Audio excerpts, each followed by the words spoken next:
So, hi. I have to keep refilming this video, and you can skip this intro if you want to, if you just care about the books I'm gonna talk about, but I don't know why. I think it's because I was on hiatus for so long. I'm just like not used to talking in front of a camera, and I keep rethinking what I said in the video, and I'm like, no, that's horrible. We have to do it again. So, this is attempt 2333. I don't know. Anyway, today, hi, by the way, my name is Danny. Thank you for joining me today. If you're new here, if you're not and you stayed while I was on hiatus, thank you so much. I'm gonna tell you something really cool about me. If you're into astrology, I'm a Capricorn rising.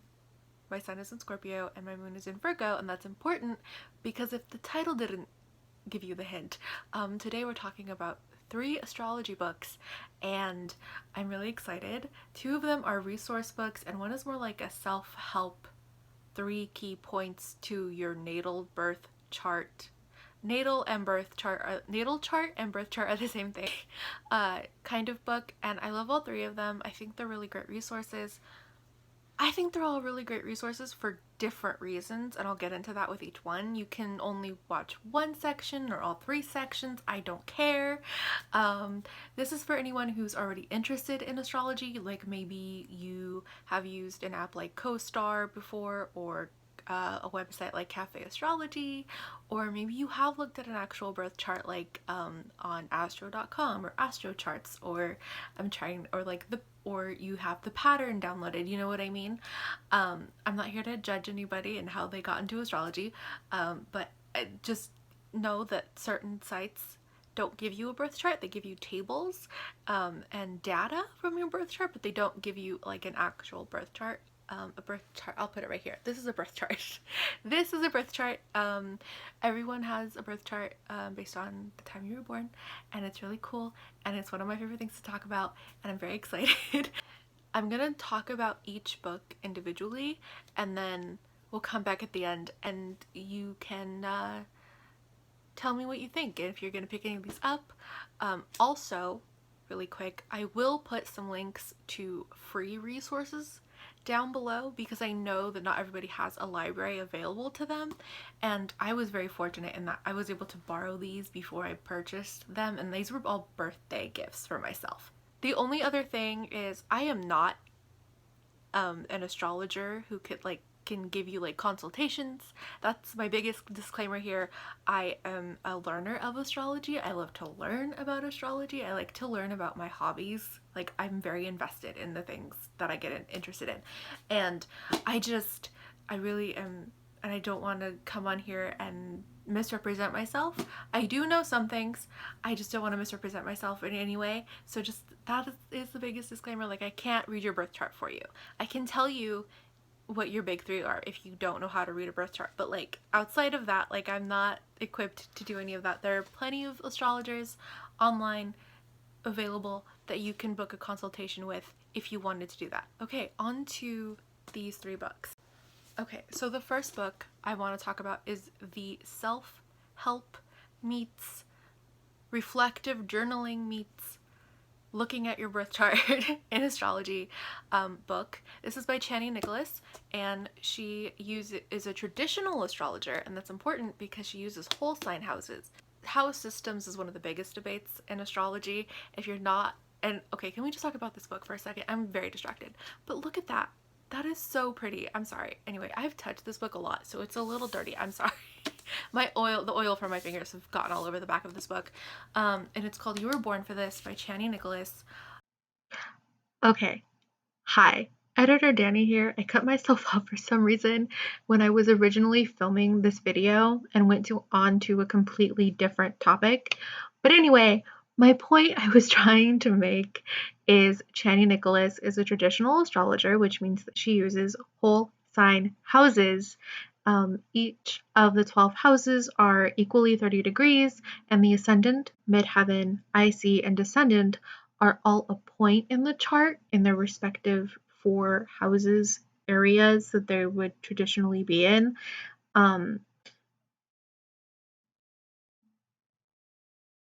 And rather than the start of a house cusp.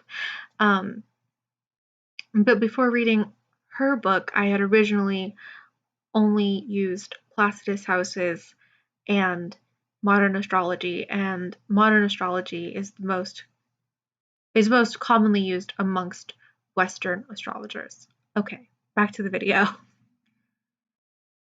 So, Placidus is also very much like, um, from my understanding, Placidus house system looks much more into the psychology of people and your personality traits based on where planets are at in the time of your birth, whereas traditional and whole sign astrology is much more about focused on timing and certain events in your life that might take place.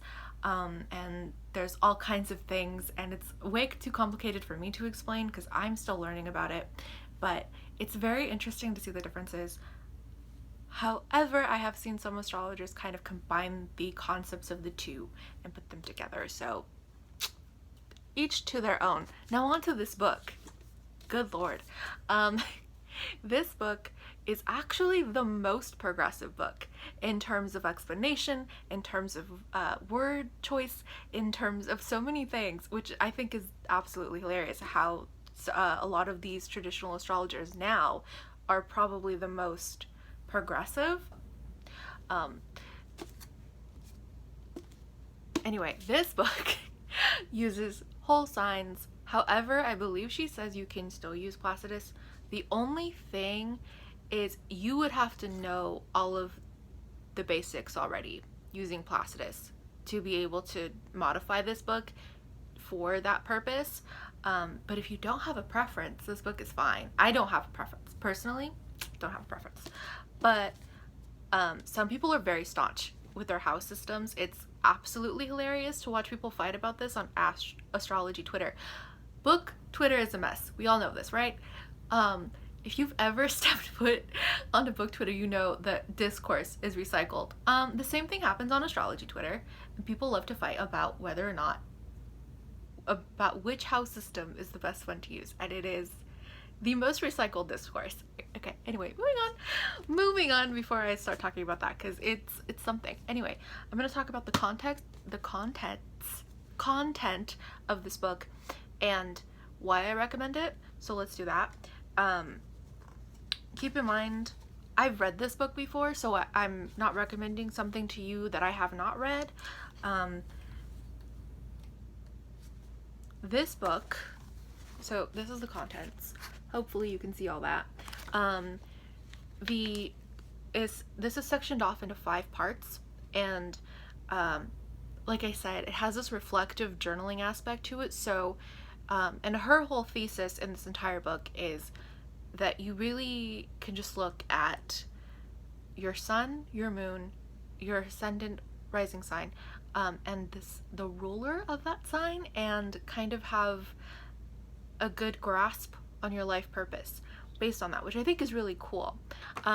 So she goes through how she got into astrology and why she uses traditional, and then the first section is your birth chart, and it is the blueprint of your potential, the 3 keys of your chart, which is sun, moon, rising sign. Then she talks you through how to pull up your birth chart if you've never done that before, and she uses her own website for this. So there's that. There's like how to use the book, which, you know, typical stuff.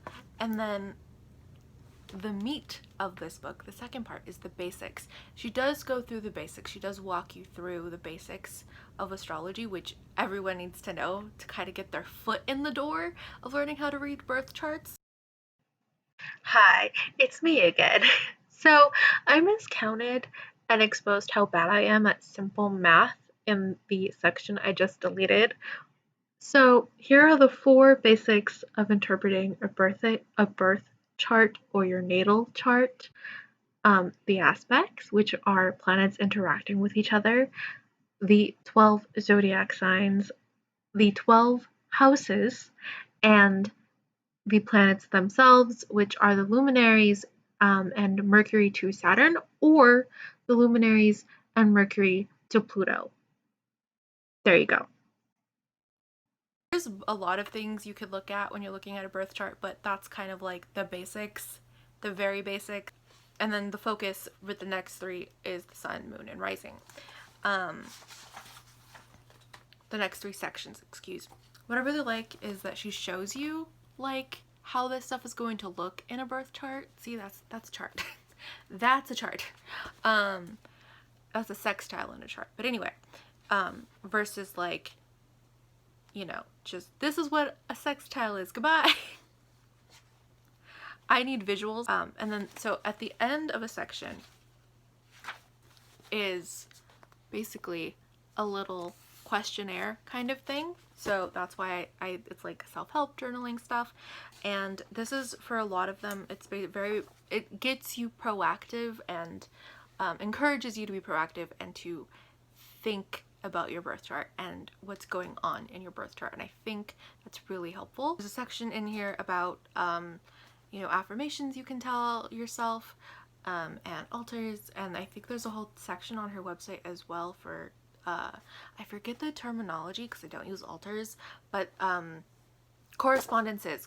There we go. Correspondences with certain signs and stuff that you might want to put on an altar, like a sacred space for your birth chart. Self-love. So, and then it talks about, it goes through the basics of your sun. So like from going through the sun section, it's like, okay, what sign is your sun in? What house is the sun in? What aspects does that sun make? Like for instance, for me, my sun is in Scorpio, and traditional astrology, it's in the 11th house. It is also conjunct my Venus and squares my Mars. So like I know certain things about my chart because I've done this so many times and I've looked at it so many times that I just know.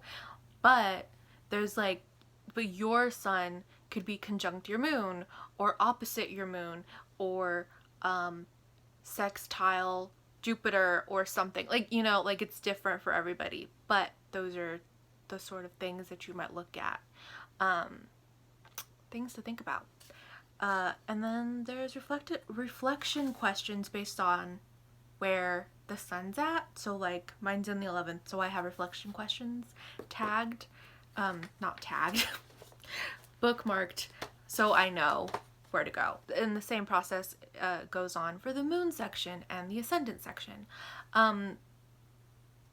Again, the like main drawback is it doesn't include, like, this is not like a full in-depth looking at every aspect and every single corner of your birth chart, but rather these 3 big kind of elements of yourself. And I think that's totally fine for the purpose of this book. I really like the way she talks about aspects in this book. She talks about she talks about the sextile and trines. The sextile and trine is like gifts, and then their squares is challenges. Because a lot of traditional astrology, when they talk about aspects, they make it sound horrible, and you're like, okay, so I'm doomed. Thank you. Which is unfortunate, I think, that happens. But based on your sign, you're going to have an ascendant ruler. Saturn rules over Capricorn and Aquarius. So I'm a Capricorn rising. Hi. Like I said in the intro. So Saturn is my ascendant ruler, and then so it becomes, so then I would go, okay, so Saturn is my ruler. I have it bookmarked. Oh, all right then. We're doing that today. So Saturn is my ruler, and in traditional astrology, it's considered a malefic planet. And I'm like, all right. And then she talks about Saturn in specific signs. So Saturn in its domiciles, so Capricorn, Aquarius, Saturn in Libra, Saturn in Cancer and Leo, and I believe those are in its fall and detriment. This is talking about dignities and debilities. I think that's the word. Basically, there's a concept in astrology that planets have signs they're very happy in and signs that they're not very happy in. Anyway, so yeah, and then it talks. My Saturn is in Pisces, so that tells you a lot. But anyway, moving on. And then there's reflection, and then again, reflection questions. I can actually, and then again, reflection questions, and it does this for every ruler. Again, traditional astrology, so traditional rulers, so there's no outer planets used. And then what house is that planet in? So like say you're a Leo rising, okay, so you know the sun is your ascendant ruler. Well, where's the sun? Are you a Scorpio sun? Are you an Aries sun? Are you a Cancer sun? Where is your sun at? Where is he chilling? Where is he big chilling? Is he in your 3rd house, the 5th house, the 8th house, the 12th house, the 10th house? Like, you know what I mean? Like, it's going to move around for everybody. So that's going to be a very different story for every different person. For every person. Can I talk? No. There's a whole section for that. And it's the same for everybody. Not everybody, but it's the same that you can do that with every combination of ascendant ruler and house. There's not like a whole lot of in-depth diving into aspects. What I mean by that is like, okay, you have a gift, so sextile and trine, we're going to lump it together in an interpretation, which a lot of astrology books do that, so that's not really a big issue. So the other part of this book is the planets that are in the same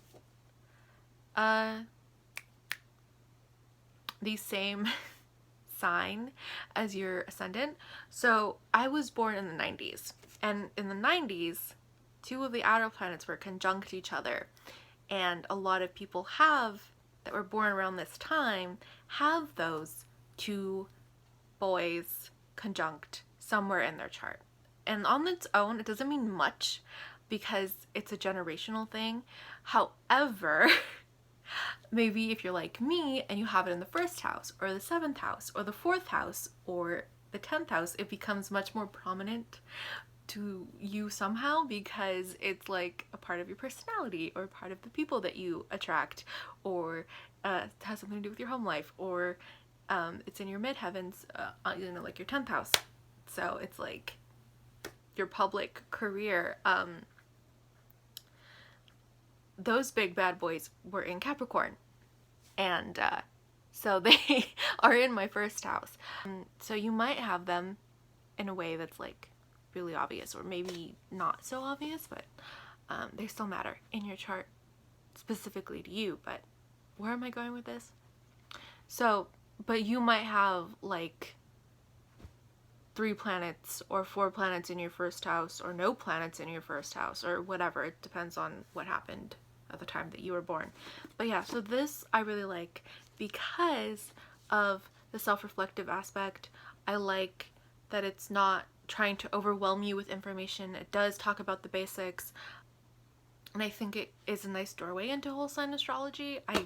In terms of like just kind of looking at your chart in a different way. If you're like me and you used only Placidus up until this point, I was never like, okay, Placidus is the way to go or whole sign is the way to go, because I've only been learning astrology for like a year. So for me, I don't have like this bond with a specific house system which I think is why a lot of astrologers are so adamant that their house system is the correct one, because they're so used to that one and people don't like change and yada yada yada. Whatever, it's fine, use whatever house system you want. But yeah, I definitely recommend this one. Oh, and before I forget, she also has an app that she launched yesterday. When I originally filmed this, that app did not exist, so I guess this works out for me. It is free to download, and you can look at your birth chart for free, and she does give you a transit interpretation for free, but everything else it is a subscription based thing, which is common for astrology apps. I'm thinking about getting it and then reviewing it after a month, and then maybe people can decide if they want it. Not sponsored. She doesn't know me. We have no correlation to each other. I'm very excited about astrology related things, so I'm very excited that app exists. Another thing, I totally forgot to mention this. She also shows you 2 celebrity birth charts throughout this book, and certain sections of this book to sort of show you other examples and how to look at a birth chart. I completely forgot about that. It is Maya Angelou and Frida Kahlo. I said that very very English, in a very English way. Okay, I'm gonna stop talking about this book now. It's my favorite book though, so just whatever.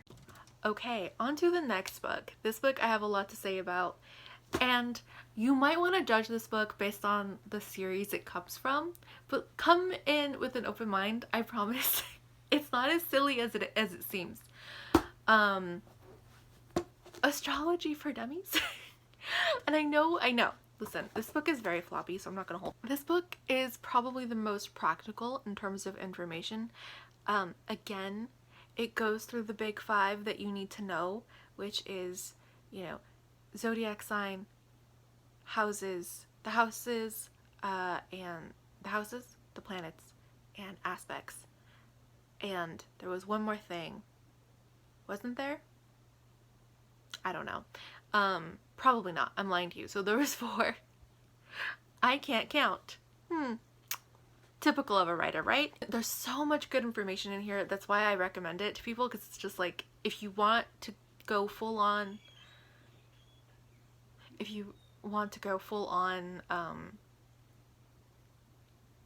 Placidus, house system, practical, modern astrology, this book is a great doorway to all of that information.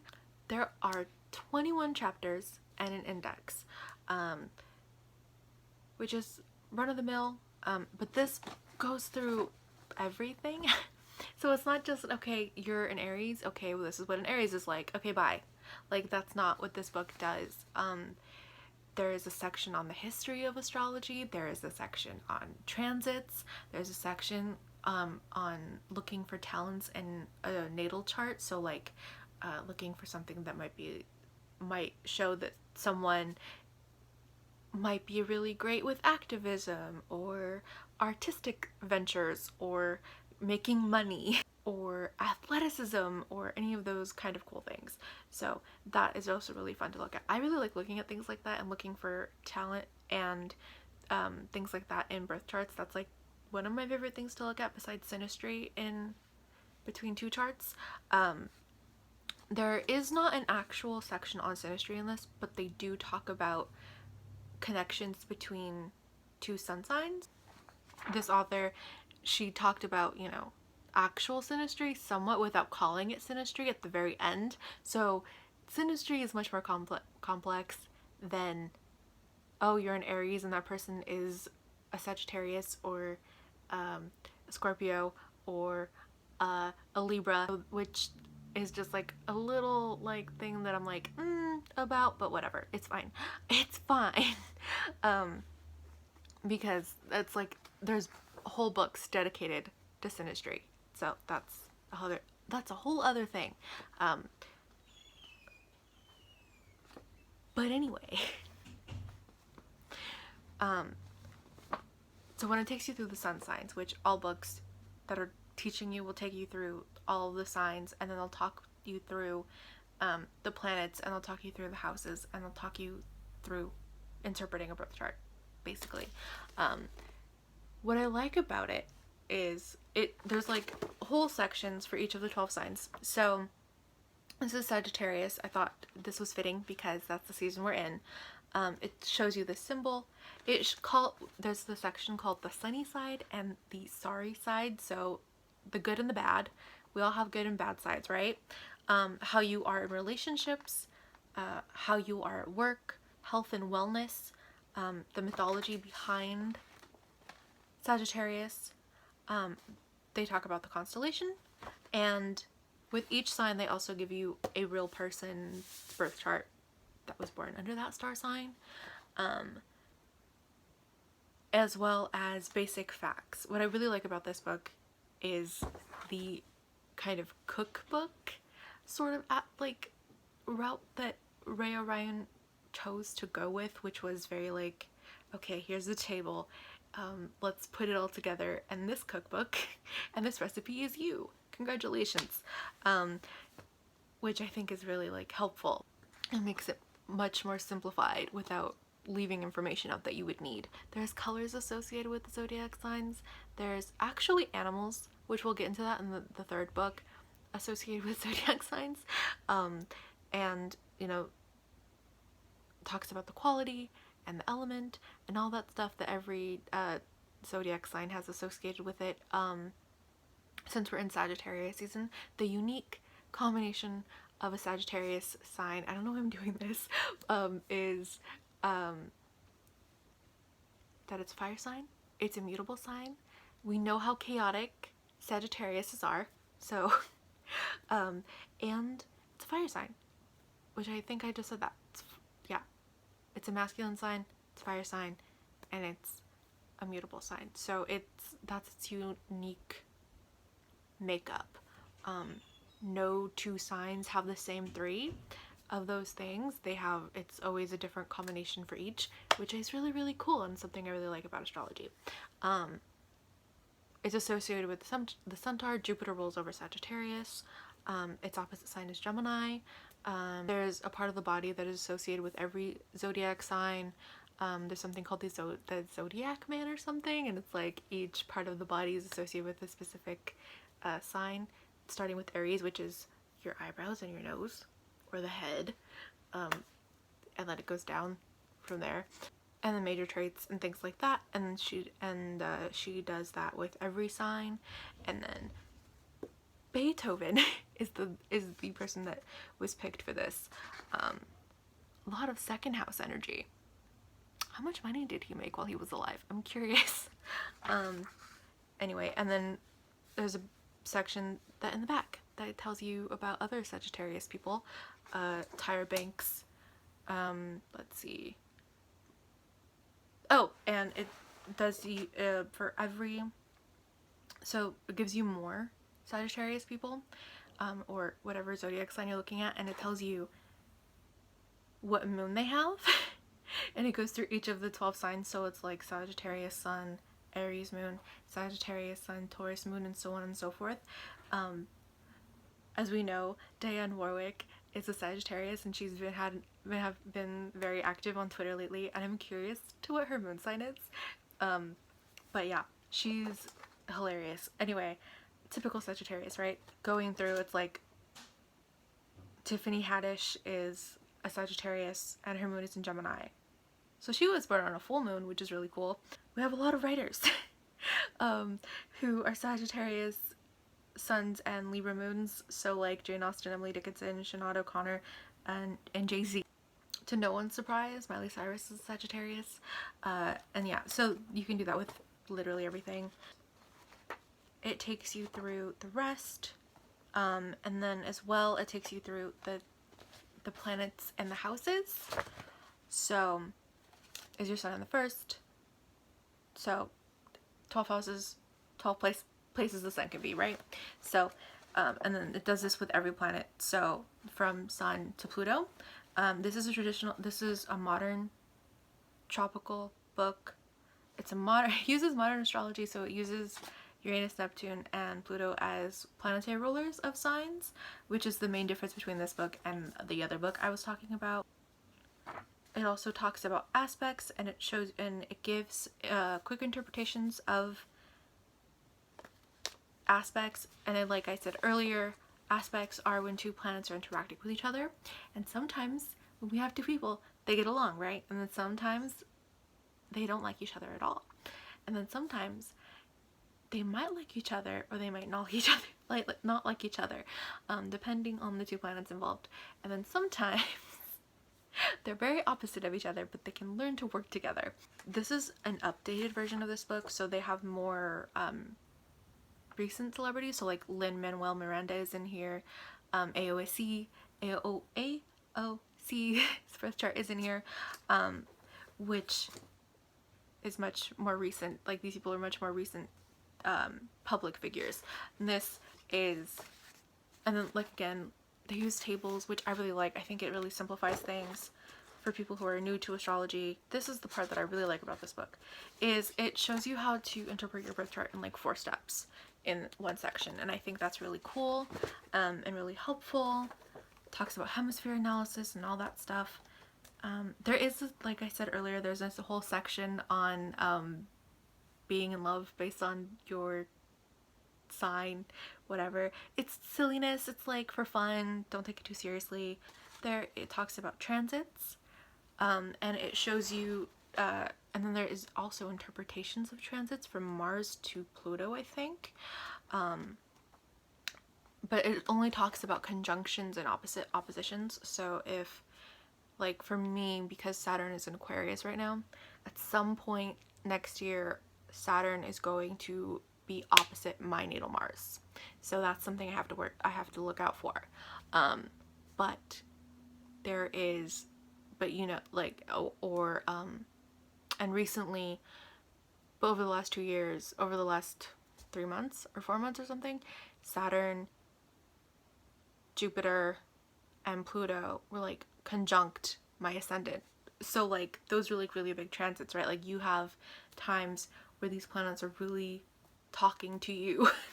They're like, hey, and transits are just the planets moving. It's for a short, quote unquote, period of time, and that energy goes away at some point, right? Not everything is temporary during a transit. They do talk about retrogrades both in transit and in your birth chart. The sun and moon cannot be retrograde, but Mercury to Pluto, they can. The outer planets are retrograde a lot of the time. So, but when it's Mercury or Venus or Mars, it's much more personal. I have 2 planets who are retrograde, but you may have up to 5. Like, it really just depends on what was going on in the sky. Fun for everybody. What I like about this is there's also a section called Creativity of the Stars, and what it does is she talks about each of the signs and how creative they can be. And I like that because there's a lot of debate or like assumption that like if you're a water sign, maybe you're more creative because you're more in touch with your emotions, or like an earth sign because they might be better like sculptors or something. But creativity comes in different forms. It's not just like artistry, but like being creative and like certain circumstances, or being a creative business person, or like creative in your day-to-day. Like that creativity can show up in any sign, and I've seen so many fire signs be really creative. Like it depends. It's about talents you can spot in a chart. There's the last section is timing, so like timing getting married and opening up businesses and things like that based on what is transiting at the time and how it is interacting with your birth chart and what you want to do, which I think is really interesting. Starting a diet, I think that's really funny. Writing a novel, that's gonna be really pertinent to a lot of people here in booktube. But yeah, so this book goes through a lot. I have so many things. Sticky tag, goodness gracious, I totally forgot to mention this, but this book does talk about how to cast a birth chart. My preferred resource is astro.com. I like it the most, but it is not the prettiest to look at, so I understand why people don't like it. But you can do the most with it for free. Whereas I think I would say the alternative, if you like a pretty chart that doesn't give you all of the information but enough, is Astro Charts. I'll link those down below. But yeah, it shows you how to do those online as well as to do it by hand. If you're good at math and you want to try your hand at that, go for it. I am not good enough at math to even begin to want to try to do that, but that's how it used to be done back in the olden days. So yeah, it's a totally good resource. I totally recommend it. The only thing that a lot of these books lack for me is there's not enough emphasis on retrograde planets, and maybe it's just because I'm Saturn ruled and Saturn is in retrograde for me, so I'm just like, I'm very like, what does that mean? But you know, that's me. It does talk about dignities and abilities, and like there's so many things that you could like get lost in and learn from this book, and it's a great resource. So there you go. This book is the only astrology book you'll ever need. I believe Casey Alonso has talked about this book in like full depth before. There's a few drawbacks to this book. I'm gonna be very blunt about that. I do appreciate this book for what it is, and I think it's kind of fun to have. So contents wise, there's 3 parts to this book. Nope, I'm lying to you. There's 7 parts to this book. I can't read. Can't read, can't do math. Just useless all around. Moving on. So there's a whole section on sun signs. The big drawback for me for this book is there is a dietary slash health section of this book. Very traditional astrology concept, but problematic to me in a time where people often distrust doctors and medical health professionals for a myriad of reasons, and the rampant conspiracy theories about doctors and medical health professionals and medicine that's modern is somewhat worrisome to me, because they might not get the help that they need, because they might seek out alternative sources and use something like this as in place of a doctor. And I don't want you to do that. Please don't do that. However, if you want to look at it for fun and be like, oh yeah, I was diagnosed with blah blah blah, and like what this is happening in my chart, that's one thing. But to look at it and then diagnose yourself, I think that can be a bit problematic. I do know that medical help is not always readily available to certain people. I do know that there's a certain kind of discourse about racial disparity and fat phobia in the medical practice. I am aware of those things. I'm just saying, please, if you can, don't. If you can get the help that you need, get it in the more linear kind of way. That's my own opinion. Please don't yell at me. Okay, moving on. And to be fair, this only talks about health and your erogenous zones. Not gonna go there. Anyway, there is a section, but I do like how in depth the sun signs are talked about in this book, and that's one of my favorite parts about this book. This book was written in the 80s, okay? So it's old. Just give her a break. I don't think I said who wrote this book. This is by Joanna, Martine, Woolfolk. So this was in the 80s. She has 2 other books. I have not read those, but one is called A Sexual Astrology, so that kind of gives you an idea of the kind of books that she's writing. No shame. No shame to be had here. I'm just saying, maybe PG-13 and up. She goes very in depth with the sun signs. There's full sections. I'll show you in a second what the Sagittarius section looks like, and it's like that for each of the 12 signs. And then also decants, which is an Egyptian method of dividing each of the signs up into tens. So there's 30 degrees for each sign, right? And then the Egyptians cut that off into 3 sections, 10 each, which basically was like 1 degree is 1 day. So 30 days, right? So that's that. Hopefully that made sense. I confused myself when I said that, but hopefully it makes sense. You don't have to know that, but it's like cool and fun to look at, and you can look at it for your sun sign and your ascendant. That's like the most common ones people use it for, but I've seen people do it with Venus and Mars. There is like a basic like, this is your sun sign and this is what you're like when you're in love, when you're this sun sign, which could be true, but not everyone's Venus is in the same sign as their sun, and their Mars could be in a totally different sign and doing totally different things than their sun. So like, probably not totally true, but like, moving on. Venus and Mars is where you would look at if you're talking about like romantic stuff, generally speaking. But she does talk about the moon, the signs, talks about the aspects, talks about the outer planets, talks about all of the planets, so the luminaries and every planet to Pluto. I don't think Chiron is talked about in this book, but it is talked about in the Ray Orion one, which I forgot to mention. Chiron is a celestial body that's been reclassified several times. It was discovered in the 70s, but I don't know enough about it to talk about it. Some call it an asteroid, some call it a comet. I honestly don't know. It talks about the houses and the aspects, as well as how to interpret, which, you know, all the fun things that you need to know. And what I like is it talks about the myths of the zodiac signs. Like, there's an entire section that's like, okay, this is Aries the ram. Let's talk about that mythology. It also talks about the different historical contexts of astrology in different places. So like it talks about the Chinese zodiac, the Eastern zodiac, it talks about the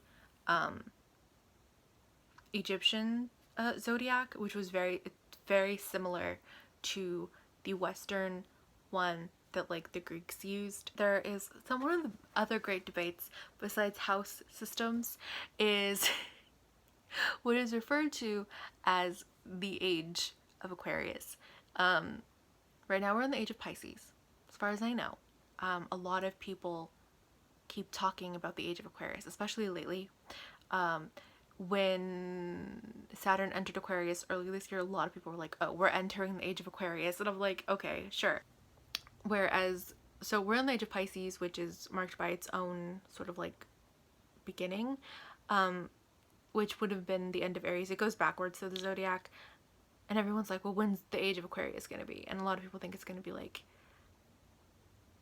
there's a lot of debate about what the age of Aquarius will bring and what it's going to do. Anyway, in the back of this book, she talks about that, and she also talks about the system that she uses and references, which she said the traditional tropical, which I'm not sure if in the 80s the traditional was what we now call the modern. I have no idea. So I'm not sure, but she does differentiate between the Western and the Eastern in the back of this book. I don't know of any book resources that talk about the Eastern one, the Eastern zodiac, but I know that there's online resources like plenty available for that if you're interested in it. Yeah, all I know is that it uses the fixed stars to cast your birth chart rather than the planets. That's the main difference that I'm aware of. But yeah, so this is what the decants page looks like. And I tagged Scorpio because I'm a Scorpio. And as you can see, there's 3 sections because there's 3 decants of Scorpio. And basically there's sub-rulers in a decant. So like I was born in the first decant, so my planetary sub-ruler traditionally would be Mars, but because it's using outer planets, it's Pluto. And then, like I said, I was going to show you the sun sign section because I thought this was cool. So this is all the information, and that's just some of it, but that is like a whole list of information for each sign, as well as just talking about the sign. And then, like the other book that I talked about, the Astrology for Dummies one, it does give you a list of famous people who were born under that sign. Again, Miley Cyrus is here. Jon Stewart is here. It does take you through like the moon signs. It gives you celebrities who also have that moon sign.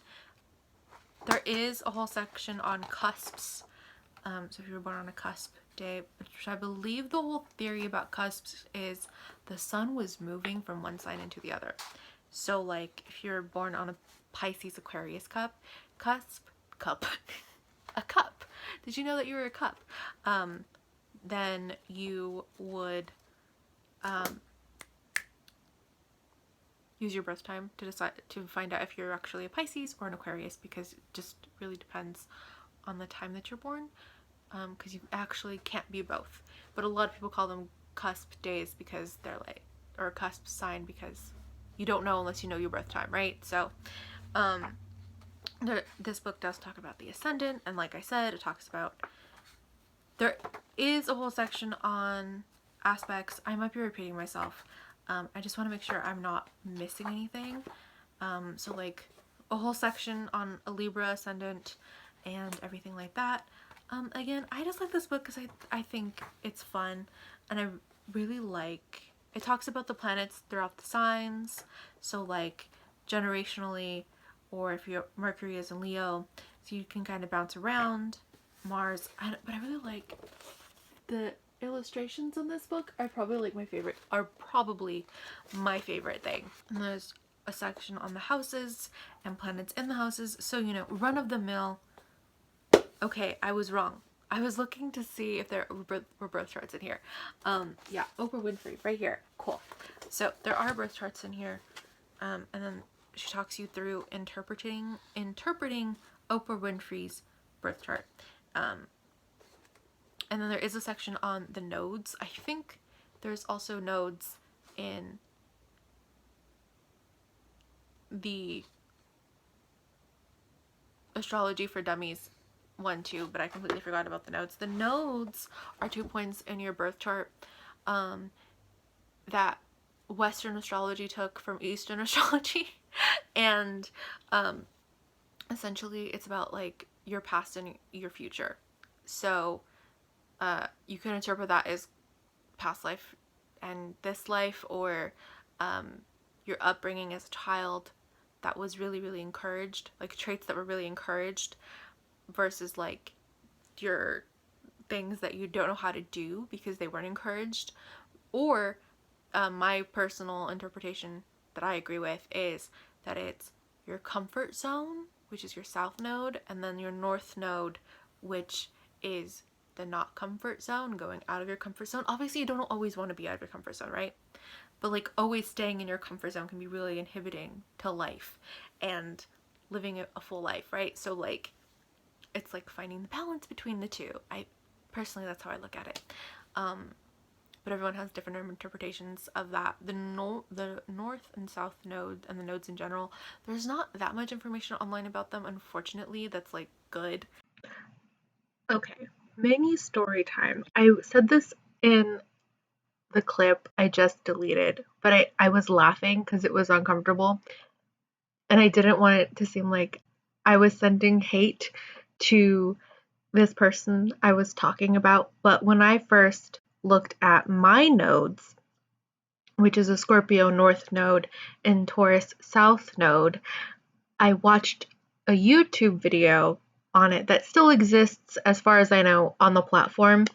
And this person was supposing that I would, or anyone with a Scorpio North node would end up in an abusive or toxic relationship because of those nodes.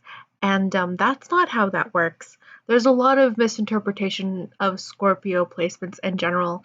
Toxicity and abusive relationships or abusive environments is often one that comes up. And I was laughing because it just was so outlandish to me. Abuse is not funny. It was just the outlandish claim. And also very terrifying to hear if you don't know that much about nodes, if you don't know that much about astrology, just things like that. Yeah. So be careful when looking up information online, particularly when there's not as much information out there. Okay, story time over. Back to the video. So yeah, nodes are interesting. Even though you share nodes with the people you were in the same grade with, you are going to experience that stuff differently because your nodes will aspect different planets. You were born on different days, and it's going to be in different houses. They're obviously going to be 2 houses. The north node shows up regardless, but sometimes, and some, but the south node doesn't, but it's always in the opposite house. So like, if your north node is in the 10th house, your south node's in the 4th, so on and so forth like that. But there is a section on synastry. It's not too long, but it does talk about it, which I think is great. And yeah, I think that's it. There's tables back here that go from, I'm trying to remember, 1900 to 2100 or something. It's like a long period of time, effectively an ephemeris in the back of the book. And also a whole section that's basically, she calls it a lexicon, but it's basically like an index or a dictionary, and it talks about like basically telling you what these things mean that are talked about in this book, because sometimes when you get into astrology, people throw around all these terms and you're like, what? What just happened? So you're gonna learn new words when you get into astrology. Natal chart, ascendant, angle, I'm not good at math, but for some reason, when it comes to astrology, I'm like fine when we're talking about geometry. It's like, okay, we're talking about squares and aspect lines and all this stuff, and it's just very interesting. I don't know. Anyway, I've been talking for 18 minutes for this book alone. Oh god. So yeah, that's this book. This is also very floppy. It's very soft, which is really interesting. But yeah, those are the 3 books. There's a 4th book. Unfortunately, I haven't finished it, and I don't feel comfortable recommending a book I haven't finished. And so yeah, this is my triumphant return to BookTube. Hi, how are you? Hopefully this was helpful. If not, I'm so sorry. Tell me your big 3 if you made it this far. I hope that you are remembering to wear masks unless you live in New Zealand, where they don't have cases anymore. Frustrated. Moving on. And are happy and healthy, and I hope, and staying healthy, staying safe.